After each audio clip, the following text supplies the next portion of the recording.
करता था, इश्क से मैंने कभी छुट्टी नहीं ली। तो मैं लिखता भी इश्क पर ही हूँ, इश्क के सिवा कुछ आता नहीं है। अच्छा, दूसरा, मैं ना आज 2:45 यहाँ से निकल जाऊंगा, बीच में छोड़ के जाना अच्छी बात नहीं है, लेकिन इसके कसूर इसमें मेरा नहीं है, आप लोगों का है जो लोग लेट आए हो, क्योंकि आपके लेट आने के कारण 1.5 घंटा प्रोग्राम लेट शुरू हो रहा है ना। तो उसके लिए मैं पहले से माफी मांग लेता हूँ कि मैं 2:45 यहाँ से निकल जाऊंगा। Thank you. तो इश्क पर ही बात करता हूँ, तो मैं इश्क पर ही लिखा है मैंने। तो मेरी लिखने की शुरुआत सबकी ज्यादातर दिल टूटने से ही होती है। मेरा जो बैकग्राउंड है वो आर्मी बैकग्राउंड है। तो कभी लिखा था कि सिर्फ इश्क काफी नहीं है शायर होने को, सिर्फ इश्क काफी नहीं है एक शायर होने को, एक शायर होने को कुछ हादसे भी लगते हैं।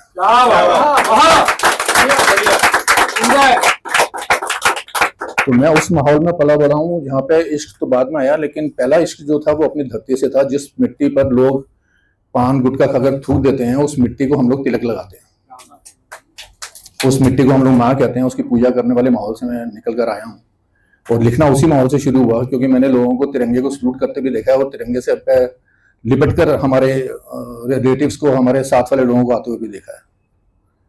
और जहाँ से सिविल लाइफ का जो आप लोगों का एक्सट्रीम होता है ना, वो शायद हमारा नॉर्मल भी नहीं होता।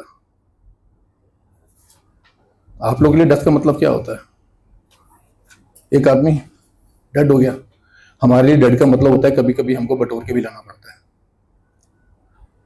और उसमें ये नहीं मालूम होता कि कितने पीस मेरे हैं, कितने मेरे साथी के।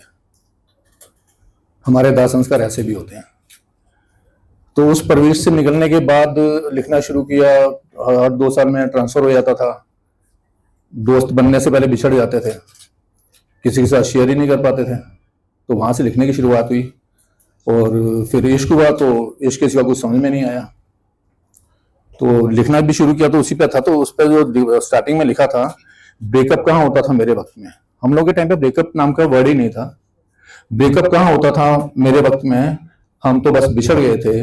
ट्रांसफर पिताश्री का हुआ था दूसरे शहर में, और जुदा हम हो गए थे। ब्रेकअप कहाँ होता था मेरे वक्त में, हम तो बस बिछड़ गए थे।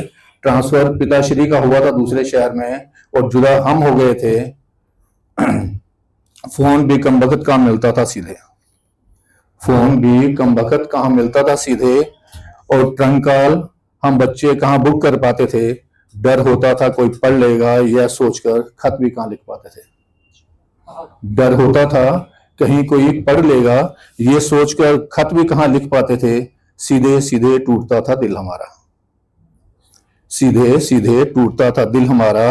बयां भी किसी से कहाँ कर पाते थे। दिन बेचैनी में निकल जाता था, तकिया रात को गीला कर लेते थे।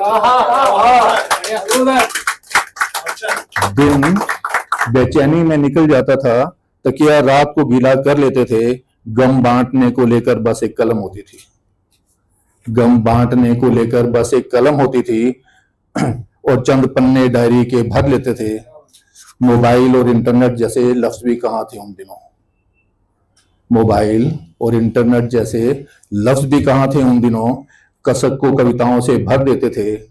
इश्क मेरे वक्त का आसान कहाँ था, इश्क मेरे वक्त का आसान कहाँ था। बिछड़ते थे जो एक बार फिर कहाँ मिलते थे।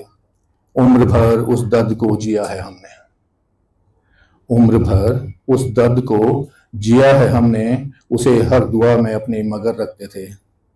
ब्रेकअप कहाँ होता था मेरे वक्त में, ब्रेकअप कहाँ होता था मेरे वक्त में, हम तो बस बिछड़ गए थे।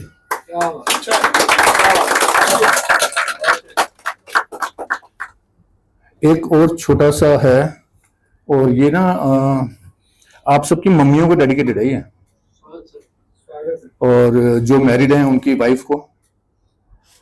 ठीक है, आज फ्रेंडशिप डे है।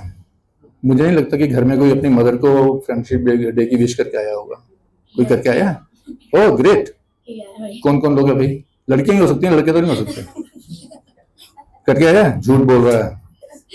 चलो मान लिया, एक लड़का और बाकी सब लड़कियां विश करके आई हैं। ये डिफरेंस होता है उनमें और हम में।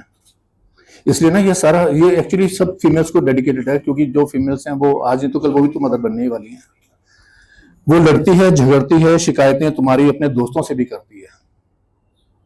वो लड़ती है, झगड़ती है, शिकायतें तुम्हारी अपने दोस्तों से भी करती है, मगर ये भी सच है मकान को तुम्हारे घर भी तो वही करती है। मगर ये भी सच है मकान को तुम्हारे घर भी तो वही करती है। तुम जल्दी घर लौट आओ या आओ देर से। तुम जल्दी घर लौट आओ या आओ देर से। दरवाजा घर का कहाँ तुम्हारी राह तकता है, दीवारों से कहाँ आलिंगन वैसा मिलता है। वो बालकनी भी सूनी सी हो जाती है जो साथ उसके हसीन लगती है। वो बालकनी भी सूनी सी हो जाती है जो साथ उसके हसीन लगती है। करवटें साथ में बदलना और बात है। करवटें साथ में बदलना और बात है। बिन उसके नींद भी खफा सी लगती है, और डर उसके बोलने से नहीं लगता। और डर उसके बोलने से नहीं लगता।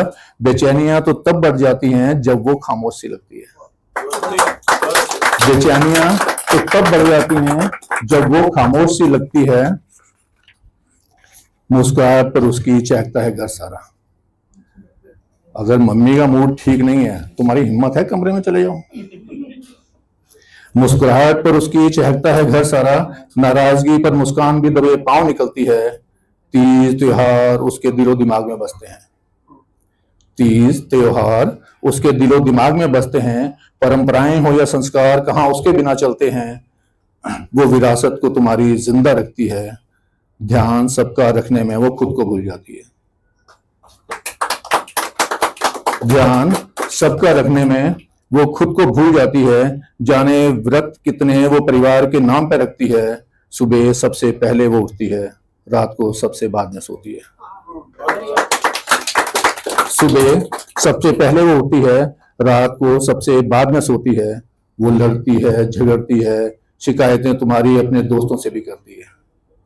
वो लड़ती है, झगड़ती है, शिकायतें तुम्हारी अपने दोस्तों से भी करती है, मगर ये भी सच है मकान को तुम्हारे घर भी तो वही करती है। Thank you, thank you, thank you.